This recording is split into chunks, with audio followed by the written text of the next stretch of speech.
Alors aujourd'hui, on est à Chalindrey tout simplement pour inaugurer une usine de démantèlement. C'est un maillon indispensable pour la SNCF. Après avoir construit des matériels roulants de façon durable, aujourd'hui, on voit le dernier maillon. Le dernier maillon, c'est le démantèlement. C'est à peu près 150 voitures qui, tous les ans, seront démantelées en entier. C'est la voiture que vous avez derrière moi.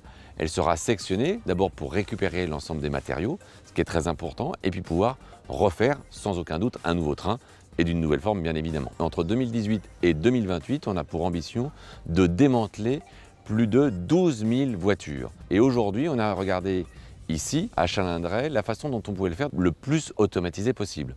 On a vu des robots, on a vu l'innovation de l'entreprise qui s'appelle DI, nous montrant la façon dont ça fonctionnait.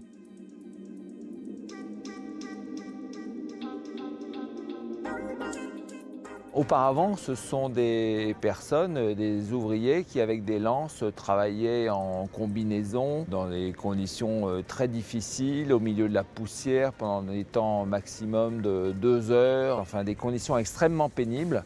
Là, le robot déjà a enlevé 90-95% de ces tâches manuelles et puis ça donne une qualité du travail effectué qui est au final supérieure. Alors cette usine est très particulière au niveau de son process. On a l'habitude d'avoir du retrait de pollution à l'intérieur des voitures par projection d'eau à haute pression, par du sablage. Celle-ci a développé un process particulier de grenaillage qui rend cette usine très performante.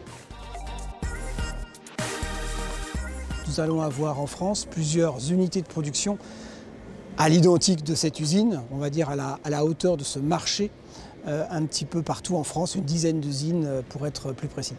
Sur Chalindrey, on va avoir un marché de 1300 voitures démantelées, ce qui représente plus de 10% de notre plan stratégique qui est énorme au niveau national.